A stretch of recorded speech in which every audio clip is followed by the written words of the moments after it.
Okay, we're ready, Jaime. We're live. Hey, happy Sunday, everyone. This is Jaime Ochoa with Rolling with the Punches, the Sunday night edition. Today we have something a little bit special. We're hoping to do this every Sunday out there with everyone on our Rolling with the Punches Facebook group page, and also with our Rolling with the Punches subscribers. So today will be the first time that we go live with one of our fans out there coming from Vista, California, out there in the San Diego area, Ricardo Gutierrez, which will be coming on here. We also have David Trujillo from Temecula, California, with the House of Pain and Rolling with the Punches, and also the one and only David Contreras from Fort Lauderdale, Florida. Welcome, everyone. Let's have fun. Perfect. Hey, once again, Ricardo, thank you very much for accepting our invitation. Believe it or not, you're the very first fan or listener that has been on the show. We're honored to have you. And let me tell you why we picked you. I started seeing, we became friends on Facebook, number one. You were following us on Facebook. And at times you would post some of the Yelp recommendations that they gave you after you did work for them. And so I started reading them, and everything was very positive. And a lot of the surnames of the people that were writing, compliments of the work that you did for them were, of Hispanic descent. And you could, some were abuelitas. You could tell that, my grandmother went, my nephews went, and so forth. And on behalf of Rolling with the Punches, we're not only honored, but thank you very much for everything that you do for the citizenry of San Diego and also of Vista and all that North County area. With that done, tell us a little bit about yourself and welcome to the show, Ricardo. Well, my parents are from Michoacan, and it all started, they came over here, they met each other, born in Escondido, raised in Oceanside, did all the schooling. My mom and dad used to work in the field 7 days a week. So me and my sister grew up with my abuelita. So my abuelita passed away. Went to the Laurel School in Oceanside. Went to Jefferson. Went to Oceanside High School. Graduated in '89. From '89, when I graduated, I went to work for NC Ford for 19 years. My jobs at the house and everything after he got off work. The Lord, 2006, he always wanted an auto repair shop, so that's where I came in 2007. I left Encinitas Ford, and I opened 2007. Session was going down. Lucky has blessed me, going strong since 2007 until today. But I do a lot of volunteer. I do a lot of sponsor for the community. I have a staff of people of what COVID-19, that people lost their jobs. But you know what? So what I do is I do the auto repair for them and pay.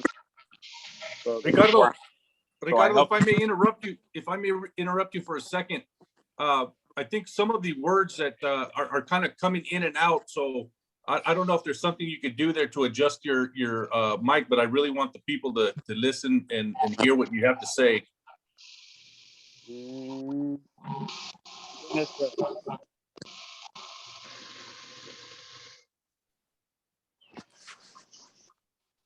you guys hear me? Yes, perfect. Now we can hear. Perfect. Yeah, You left off, Ricardo, in 2006 when your father passed away, and then that's when you started the company in 2007. Yep, my dad passed away 2006, and for the honor of my jefe, I opened up the shop in 2007, and it's been going strong since then. Been helping out the community, been doing sponsorships for like lowrider shows. Everywhere I help, that's where I'm at. I try to help at the community there in Vista or Oceanside or Fallbrook or San Diego. It's just all North County.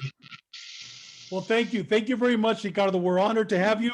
And like I said, you're the kind of company that I would tell my mom in Chula Vista, drive all the way over there and get the work done, because it's very hard for us to find honest mechanics, an honest shop. And I could definitely, after reading and after talking to you, we decided as a group that you're going to be our first guest in honor of loyalty and also honesty. Gracias. And with that said, Jaime, take it from here. Well, I just want to, why don't we just get to the boxing, man? I think Trujillo has the first boxing question. So I'll let Dave answer that one or ask that one. All right. So last night, we witnessed Senicia Estrada first on the DAZN. Well, she was our first pick on the DAZN card. Of course, we know Sergio Estrada, Big Serge. Spoke to him, gave him congratulations today. He was very grateful. That was an amazing fight to see this young lady take away the throne from who was it, Annabelle Ortiz. After all the years, I think she held that title for 7 years. From what 7 years. 7 years, and she lost it last night. And Senicia Estrada came in and she just worked her. I mean, she made her look like she didn't belong in that championship fight. And that's what I saw. How about you? Did you see it, Ricardo? Did you see the fight last night? The females? What did you think about it? Yeah. What had you seen it right now? Oh, you're watching it, but did you last night? Did you watch it last night? Yeah. The other girl came in like she took it. The best one took it. So yeah, she came in and took it away. Yeah. You know what? Senicia Estrada, she fights at 105. And I think this is the second time or the first time she actually fights for a belt. Last time she fought, I think at 108 or 112, but her fighting weight is 105. And she's been fighting since she was 8 years old. Did you see that? The little story they did, Dave, on her? Yeah. What an outstanding. And you know what? I've never seen her fight, but I'm telling you, I was very impressed that she went from orthodox to, right-handed. And then all of a sudden from right there, her foot movement was outstanding. I've never seen a female fight as good as she did. I was really impressed. Yeah.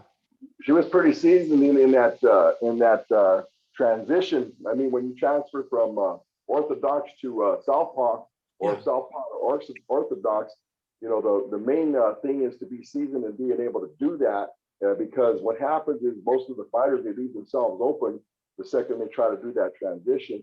If she was seasoned, she was able to throw the punches while she was doing the transition. So that keeps your opponent busy, so when they're busy, they're defending, they can't attack that transition. So she did it. She executed that perfectly. Yeah, excellent. What was your thoughts on it, Jaime?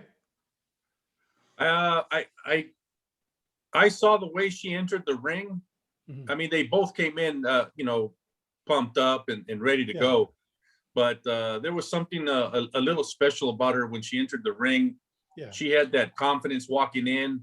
They mentioned that the other young lady was basically the underdog for many of her championship fights, and then always came up on top. So I was kind of almost waiting for that during this fight. Yeah. But I think what happened is when she felt her power, when she felt Senicia's power, I think her plans went out the window, man. This girl was popping her from all angles. She wasn't ready. It was hard to defend against her attack. Yeah. And I just think she got in her head and she just took it all away. She deserved it. And I'm kind of glad to see that because, we need these female fighters right now. They're exciting, man. I mean, in most fight cards, you got a girls fight, you're going to get a real fight. They're banging. And, that's what we got last night. Well, actually, we got two great fights last night, with, going on to talking about the main event here next. But that was a good fight. It was exciting. And that's usually what you get, man, when you get these women in the ring. You get explosive fights. Yeah. Yeah, great fight. So, Dave, Virgil Ortiz, talk about it. Virgil Ortiz, wow. He manhandled Maurice Hooker. Maurice Hooker, he's in the same camp as one of my probably my pound for pounder, and that's what's his name? Crawford. Terrence Crawford. And I thought that he might have been able to withstand him a lot longer. I thought maybe it would have went 10 rounds, but Virgil Ortiz's attack was just brutal. I mean, Virgil Ortiz had a little bit of, he was a little worse for wear when you looked at it, but because of the skin color, I have to say this, you couldn't tell where Maurice Hooker was. Yeah, but man, he just stood, pressured him, kept coming at him, and just kept putting him down. Those body shots, and every time he hit him, he hurt him. I mean, after the 6th round, it was pickings. It was easy for him, pretty much. What about you, Ricardo? What did you think about the Virgil Ortiz fight? Had you heard of Richard? Do you follow Richard Ortiz, Ricardo? Nah, I just watch whatever fights come up. I like to watch the boxing, so I don't really know most about Ortiz or Hooker, but I think Ortiz came in to do what he had to do. Yeah, Ortiz started his career at 140. He went to 147. This is like his 2nd or 3rd fight at 147, and he's 16-0, and all his O's are knockouts. He's never gone above or beyond the 6th round. Sixth round, right, Jaime? Or seventh round. So last night, knocking him out. Well, actually, it was a technical KO because the guy couldn't continue. But still, I mean, that's who Virgil Ortiz. They're saying that Virgil Ortiz is the next Fernando Vargas. Just so you could know, they're saying that he's the future of boxing. He's the next Terrence Crawford. He's going up. He's only 22. Tomorrow, I think he's 23. Right? Tomorrow's his birthday. So when you get a chance, when you hear about him. Yeah, definitely. And if you ever want to meet him, all you have to do is go to Jesse Moreno, your neighbor. He could set you up. David and Jaime could set you up. And he trains out of Riverside at Robert Garcia's gym. So he's not far from you. Yeah, he's right down the street from you. Great kid. So Jaime, what's your opinion on the fight? I think Virgil, he's one of the future, the future of boxing. He's definitely one of the most exciting fighters that we have right now coming up. I personally think he's about 1 or 2 fights away still from fighting someone like a Crawford or a Spence. I think he needs a little bit more work on his defense, his offense. I mean, his attack is brutal, but to me, I think he got hit a little bit too much. From Booker yesterday, you could see it in the face, and someone with more power, we might have a different outcome. But he to me fought very similar in the way Benavidez fought the other day. They both got hit a little bit more than I wish they would have. Yeah. But it's that heart that they both have that just kept them coming forward, man, and just destroying whatever's in front of them. But I would like to see a little bit more defense. The offense is there, the power is there, the stamina is definitely there. You can see both those fighters have tremendous conditioning. But I mean, hands down, the guy's going to be a star here in the next year or so. Okay, what do you guys think? Virgil Ortiz, his next fight, probably, let's say in June, against Keith Thurman. In October, then he fights Danny Garcia. And then in January, he fights Porter. And then after that, then he goes after both belts. What do you guys think about that? 3 good. I mean, these guys that I just mentioned, I mean, they're Sean Porter. I mean, these are outstanding contenders. They were all champions. You think once he beats him, which I think he will, you think he'll be ready for Crawford and Spence, guys? Let me break a little bit down to you. Keith Thurman, I'm sorry to say, I think he's become a stepping stone. And no disrespect, but just the way he's handled his career in the last 5 years, once he took the championship away from Julio Diaz back about 5 years ago, it was all of a sudden he was getting married. He went on vacation. He came back. He fought a little bit, fought a couple of guys, drawed with them, lost to Pacquiao. So I really think that, all right, Thurman would be a good next fight for him. Yeah. Who was the next one that you brought in? Danny Garcia. What do you think about him and Danny Garcia? Well, him and Danny Garcia, you know what? I believe that his confidence level and the way he's coming up. See, Danny Garcia is a very shifty fighter, very experienced. Yes, he Man, he's been in those championship fights for many years. So I'm saying if he can make it past Danny Garcia, then I could believe in him. Because Okay. if he steps up past that point there and he's got to face Terrence Crawford or Errol Spence. See, Terrence Crawford is one guy that we have not really yet seen everything about him. We know about him. He'll mix it up and he'll get hit here and there just so that he can make a show. But the way he switches his, the change up in with this guy is unbelievable. And also with being able to change on, just on the dime in the middle of the ring, he can adjust to any fighter that he's fighting. When he smells blood, he's a dog, and he finishes it. What do you think about Sean Porter? Sean Porter may outwork him. Sean Porter's a guy who does not like to get hit. I mean, he goes in there and throws 5 punches and steps right out, runs around you, comes back in and throws another 5 or 6 punches, steps right out. And the guy has the cardio to go 30 rounds. Yeah. So these are some very tough challenges here Yes, they are. for young Virgil Ortiz. Now, if I give him 2 more years, 3 more years to work his way up, then I think we may be looking at a different story. Yeah. What about you, Jaime? What do you think about the 3 possible contenders for him? Before I would like to have him fight Danny first. Yeah. And Porter second. Mhm. I think Thurman is he's just so inactive lately. I don't know if that would actually help. I mean, it would help him, but not like beating a Sean Porter. Then everybody's going to be wanting that fight against Spencer Crawford. But I still think he's a good solid year. He's 2-3 fights away from fighting those guys. Now, talking about Crawford, his craftiness and the whole 9 yards, and same thing with Sean Porter. I mean, like Dave just said, he's all, the guy's just, the speed's incredible and the whole 9 yards. But I got to give it to Booker yesterday.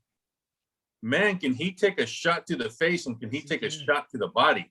Mhm. That guy was no joke, bro. I was expecting him to go down multiple times on some of those shots, and he took it. I mean, he hit it well. I know it hurt. I know he was in pain because obviously, you saw him breaking down towards the end, but he's a warrior, man. And that's a special breed right there. Mhm. Not many people could take those type of blows to the body like he did.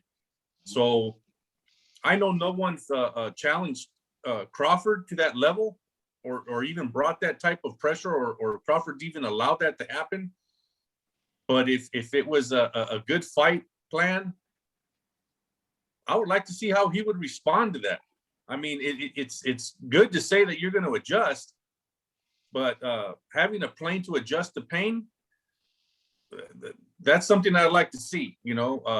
That's kind of hard to prepare for. I've been hitting the liver, brother, and it paralyzes you. I've been hitting the solar plex and it paralyzes you. Yeah. Yeah. And I think just by you mentioning that, I think that was a key shift in that fight is when he did hit him in that solar plex area. Yes. That's when I started seeing that he was starting to break down. I mean, that hurt. And, he even went back to the corner and said, I couldn't breathe. You can't breathe. Yeah. But at the same time, he did a great job not showing that. And his defense was awesome to me. Yeah. And he took it, he absorbed it as much as possible, but it finally caught up to him. And I think that's what Virgil does, man. He brings that constant pressure and he's not afraid to get hit. But at the same time, if you want to stay in this game for a while, you got to avoid a bunch of those punches, man, because, the head's not made for that much punishment.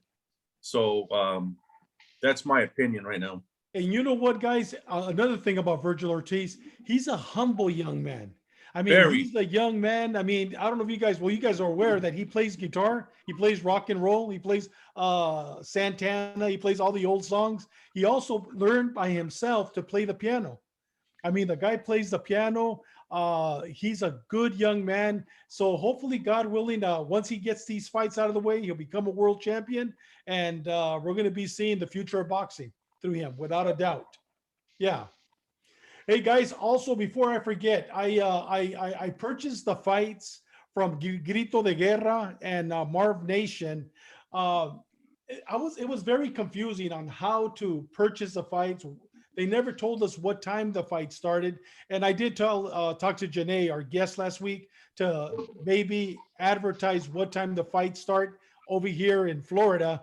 So by the time I paid the 19.99, the last fight of the event was getting ready to get to start, and it was Cobra, the young lady Adelaida Cobra. She fought against a world champion. It was a world championship bout. But I saw two things I saw in Mexico. These fights yesterday were in Puerto Vallarta, Vallarta Nuevo, Ricardo, and they had a huge, beautiful gym. The cinematography that they had was perfect. The camera angles were perfect. And the ring is literally in the center of a pool, and there's no chairs for fans. People are in the water having their drinks, watching the fights. All they have to do is look up, and they're watching the fights. But one of the things that happened on the first round on the Cobra, Adelaida Cobra against the champion happened. There was a accidental headbutt by Cobra, but they took a point away from Cobra. I've never seen that. I mean, it was definitely an accidental headbutt, but I guess in Mexico they have their own rules. So they took the point away. The next round, they had to stop the fight because she was bleeding the world champion excessively. So they went to the cards, and it was 1-on-1. So that really didn't make sense, because it should have been 8 8, because they took a point away. So it just didn't make sense. Maybe they gave her the round, and it became a 9-9. So they're going to fight again. The other thing I wanted to talk about, I didn't get a chance to see, but I did watch Instagram. The two young men that we had on the show last week, Moreno and Morenito. Morenito's a 16-year-old brother. Remember him? He knocked the guy out in the first round, probably within the first 30 seconds. Straight knockout. And the guy he was fighting was a good fighter. I saw that on Instagram. So Morenito, congratulations. You did a great job. And his brother Moreno, I think he was 21 years old, the older young man. I think they went all 4 rounds, and he won, I think, by unanimous decision. I didn't get a chance to see the end of it. But I think he won by unanimous decision. But I mean, these two kids, they're the future of boxing too. Both were outstanding fights. So hopefully next time that they do have the fights, which they are going to through Grito de Guerra and Marv Nation in Puerto Vallarta, they give us a little bit more information so we could get our 1999's worth. But I'm going to tell you, they call it the boxing bay. I definitely see Sergio Estrada. I definitely see your vision. That is the perfect place to have the fights. And congratulations for your first pay-per-view fight. I will definitely buy it again. Next time, just give us the time. But it was definitely well worth watching. Perfect night of boxing. What else do we have? Go ahead, Dave. Real quick, I want to recap on last week's fight. Yeah. Everybody saw me live at Hibaro Promotions down there in QJ. And,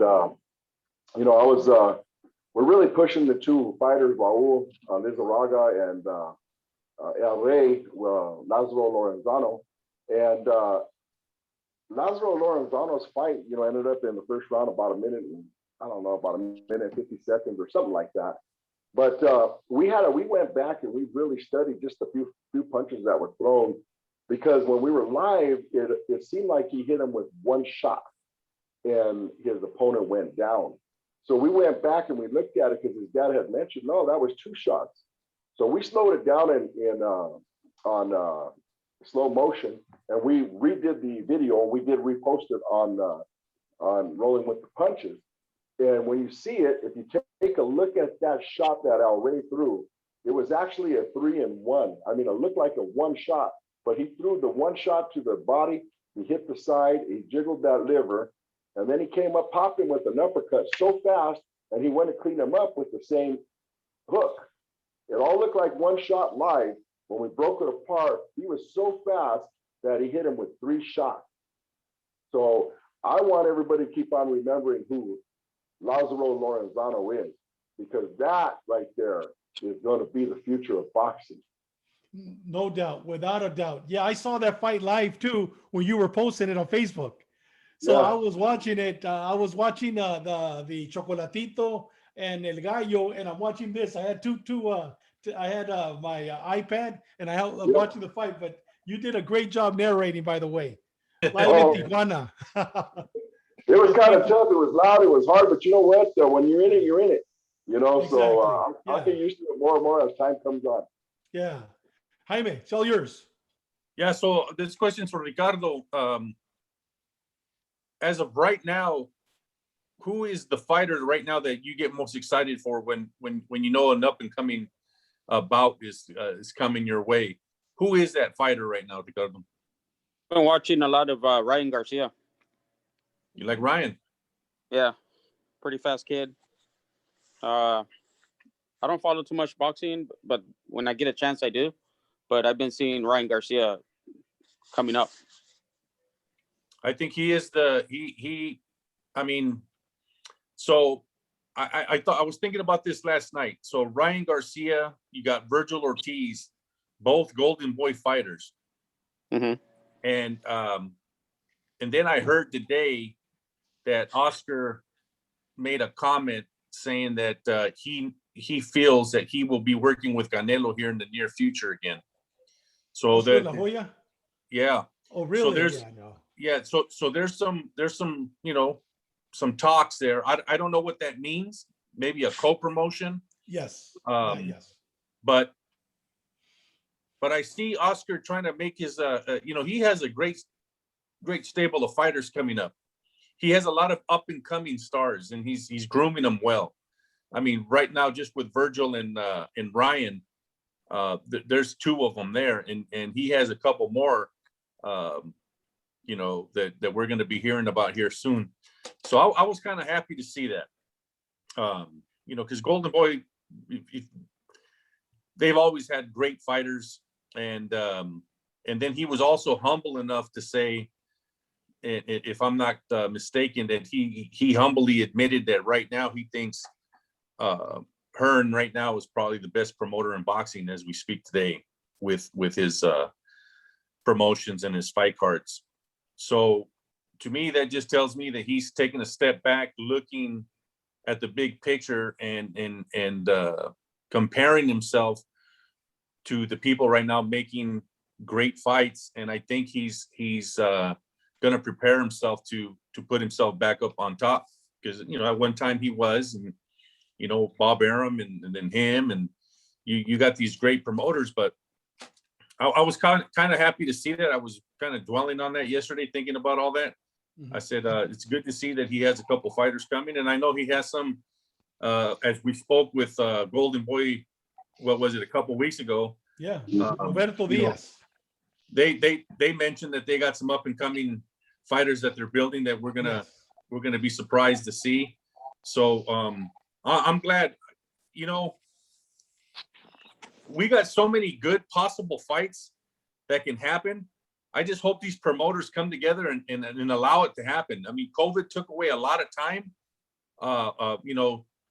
You have those windows of being in your prime shape in your prime time, and that took away from a lot of these fighters, man, that were just right at the cusp of making it happen, and then COVID happened.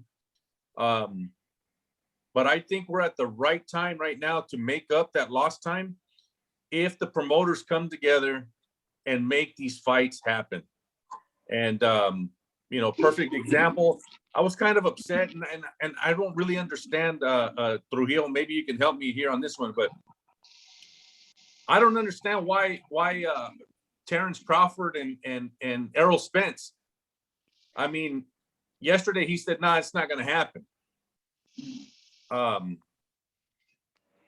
I think that fight needs to happen. I agree with you 110%. And here's where we're falling into the promoters and their arrogance. And I'm going to say this, promoters, I got a little spill here, okay? This fight should have happened 2 years ago. Should have happened right when they started talking about it. Fight now, not later. All right, you're looking at the two best. You know, I mean, they're the top of the division, and they can't hook up. Why? Because they keep arguing over the purse. Okay, now who's holding out?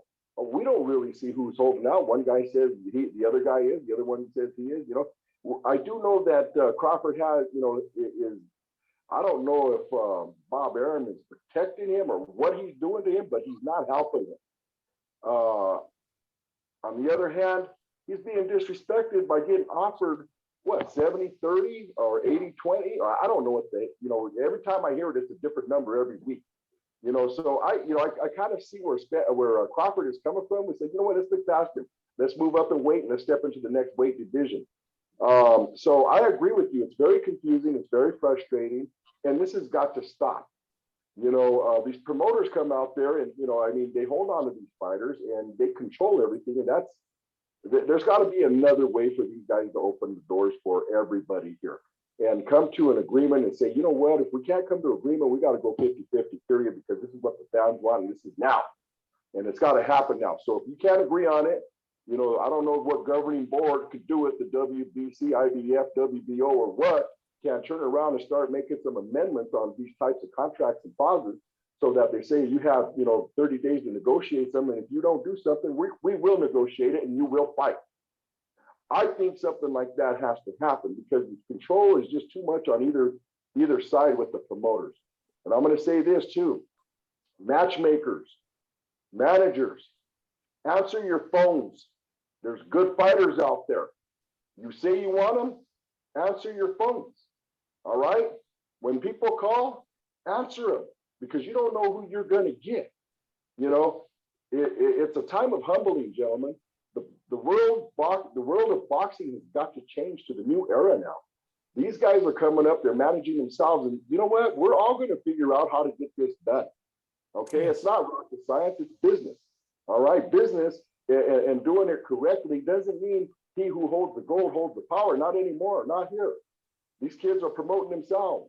Ryan Garcia, I mean, yeah, he's with Golden Boy, but he did all the promoting. It wasn't everybody else that did it for him, and he continues to do so. The guy's got a bazillion followers.